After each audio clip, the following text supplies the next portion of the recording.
everyone we've turned to either can't help, or won't let us help. Grown-ups. Children swearing will never not be funny to me. Yes, this is my intro for Hilda and the Mountain King, or as it should be called, Hilda and the Mountain Dick.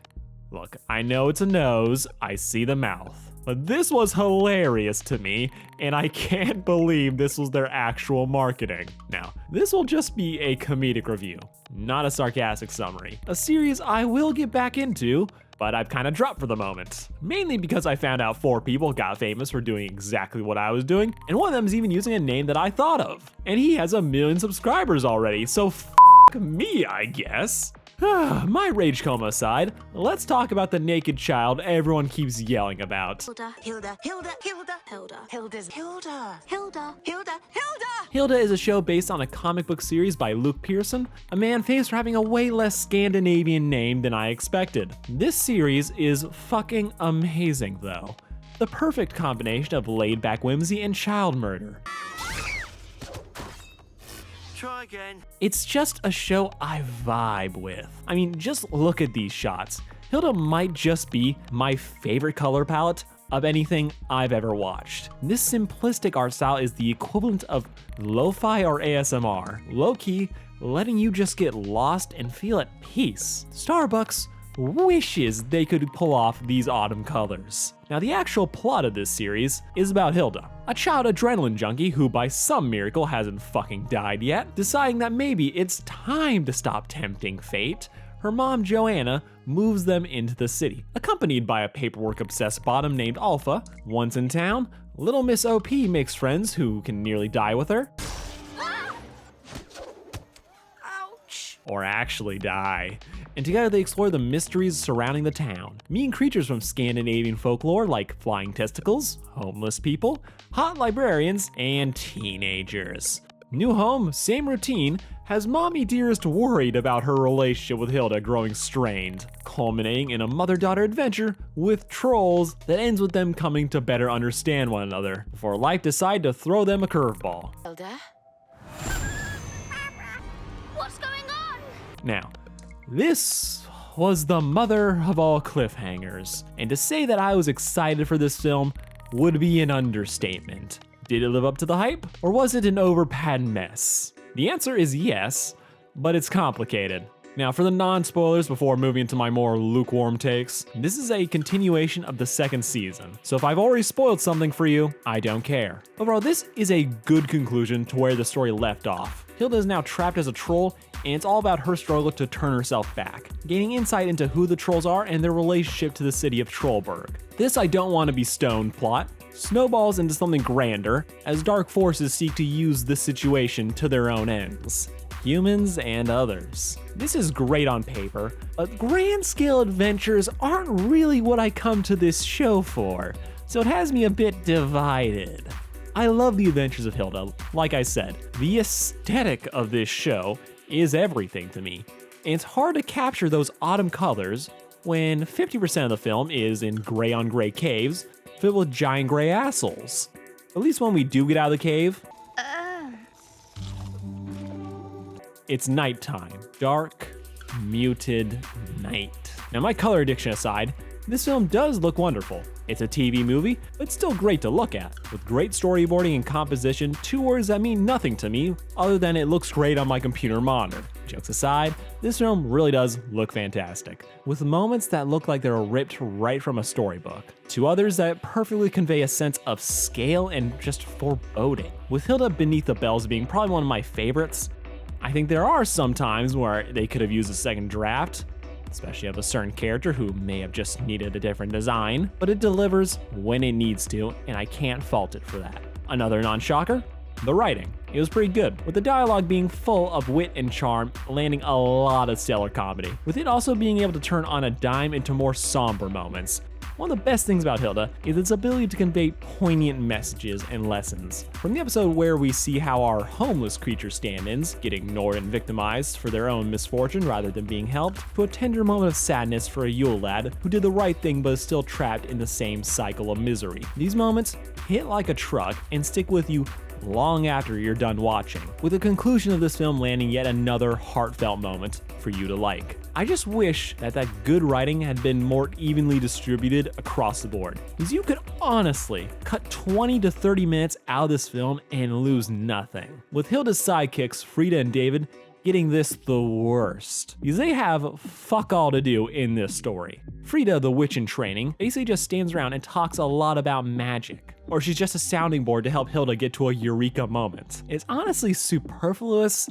It's not bad, you don't notice on your first viewing, as you really do think that these storylines are going somewhere. Then they don't, instead getting just rolled over into the main plot. And no one gets this worse than David. The future male wife gets set up to have an arc about communicating with his mother, only for the plot to steamroll that. His mother bought into the fear-mongering and joined the militia, and David isn't talking to her about why this is a bad thing, hiding his opinions while she ignores what little he does say. We get all these scenes of build-up about him needing to finally open up to her, but then it leads to nothing. Like, literally nothing. She says he won't talk to her, then shenanigans happen, and they never pick up or go back to them again. Like, I hope this is set up for season 3, because as its own film, this is just so weird. Like, they have it right there, then they just don't deliver, and instead just choosing to like, oh, saved his life once.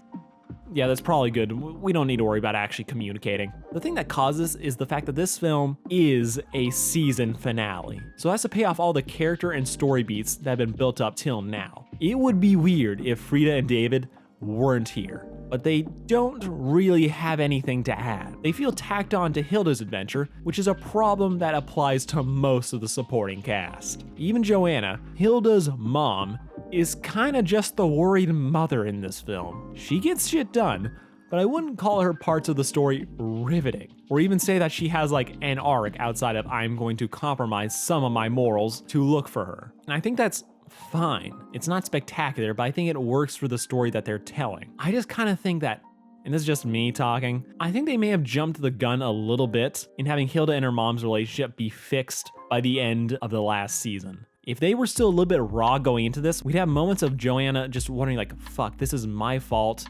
I should have been more on top of her. I shouldn't have let this happen. But we don't get that dreading. We don't get Joanna worrying about that kind of shit. She's just like, I gotta find my daughter. That's pretty much it. We don't even see Joanna really communicate or deal with the child troll that much. We didn't need her to agonize over what she could have done better or blame herself for something, but I just think we need more of that extra flavor that wasn't a MILF touches rocks in public for a third time. The saving grace of this film, though, is that you don't fully realize how superfluous a lot of these things are on your first watch. It's only afterwards, when you're thinking about it, do the problems really come into focus. But now that I brought it up, consider this me poisoning your first viewing as a special 2022 You're Welcome. Thankfully, the ending is strong, and Hilda's adventure is easily the highlight, as she learns more about the trolls and we get easily the best shots in the movie, plus the fun scenes of exploration that this show is known for. I also appreciate how they decided not to make Hilda wanting to be a troll a plot point, because being able to run wild all night may be in Hilda's wheelhouse, but she's dead set on becoming human again.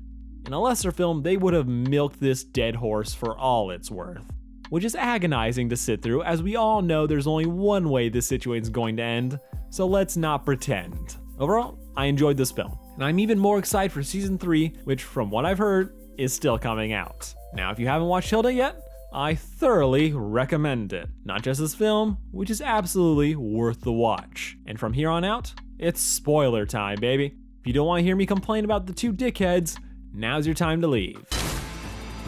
I will escort you personally. Oh, this fucking guy. Alright, Hilda's a troll, trolling looks silly, and the fact that Allberg gets a medal at the end annoys the shit out of me. Not in a, oh, I don't think it fits, like, are you shitting me kind of way. The dude spent the whole series being a fear-mongering asshat, whose glory hound tendencies made everything worse for everyone around him, from continually antagonizing the trolls to belittling his partner. So for the resolution of the conflict, this giant standoff between human and troll kind to be solved by Hilda shoving a glowing eye on his head, and for him to do the bare minimum of nothing and to be rewarded for it, really doesn't feel like a fitting ending for him. This is mainly because Allberg is a dick, and him deciding to let the trolls in, it's anticlimactic as hell. If there was some emotional decision, like if it was Hilda's pleas that affected the other Rangers that causes them to stop, I would buy this. But it's not. And it's not even an emotional decision for Allberg. He doesn't have some burning hatred for trolls, making his choice not to fight carry some emotional weight. But he doesn't hate them. Hell, he doesn't even seem to be afraid of them. He's way too high off of his own hot air to even register that they're a threat. Trolls are just a means to an end for Allberg. He doesn't have a backstory about having to live up to his troll-slaying ancestor. He's just a glory hound.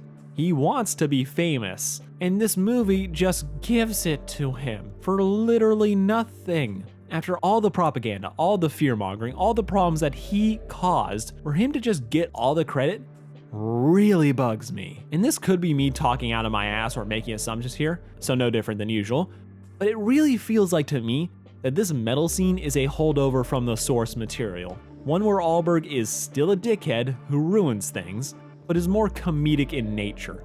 He's more of a buffoon authority figure for the kids to get annoyed at, with his fear-mongering and uglier tendencies being additions that the show brought in, turning this comedic antagonist into an actual villain. One that, while ultimately never getting the chance to do anything villainous, as the plot kicks in his front door.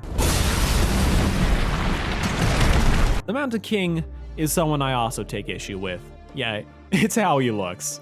The Mountain King looks villainous as all hell when he first leaves the cave, but once he's just standing there, I realized he's just a turkey baster, and I can't unsee it. I know the posters made his brother appear to be the Mountain King, and while it did make for a predictable but well-executed reveal, I really just like this design better, with the Mountain King's brother being another one of those elements that seem awkwardly placed, as we get no time to really dwell on the fact that they're brothers, and he had to turn against him to save the town. He just appears, gets his ass kicked twice, then looks sad over his brother's corpse. Other than that, I really do like him. He's huge, but pretends to be friendly to Hilda, promising to help her become human again, and you can't really tell if he's shady or not. But they give it just enough subtle hints that you can pick up on that reveal his more sinister intentions. From referring to Hilda getting the bells down as human trickery, the way he smoothly gets Hilda to not question why he's been locked away, using misdirection to make her think, oh yeah, if humans would put a bell on you, imagine what they would do to a giant troll like me, completely sidestepping the idea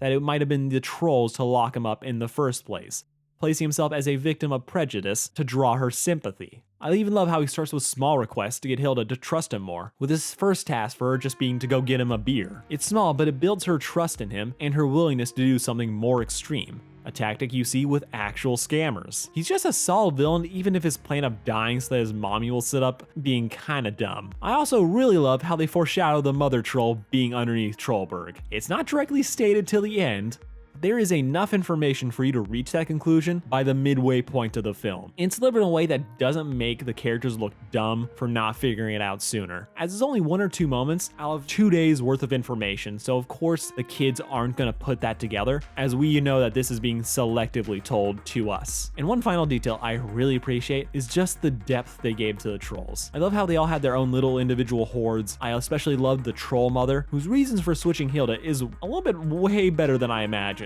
as she did out of a concern for her daughter's safety in the thug-life politics of trolling, only wanting to give her daughter a better life, and seeing what a free spirit Hilda was, thought that this could be a perfect fit. It's not malicious, and you can see her realize the mistake that she made pretty early on, but not knowing how to switch the kids again makes her feel like she's stuck making the best of things. And in the end, I do really like Hilda and the Mountain King. I just feel like it struggles with being a season finale, as it's not fully sure of what to do with all of its characters. It's still absolutely worth a watch if you're a fan of Hilda, and if you're not a fan, check that shit out. Or I'll break into your house like the Kool-Aid Man till you do. Maybe one day I'll do a sarcastic summary for this. Most likely when season 3 drops, if ever. I just didn't have it in me this week. So yeah, go with that.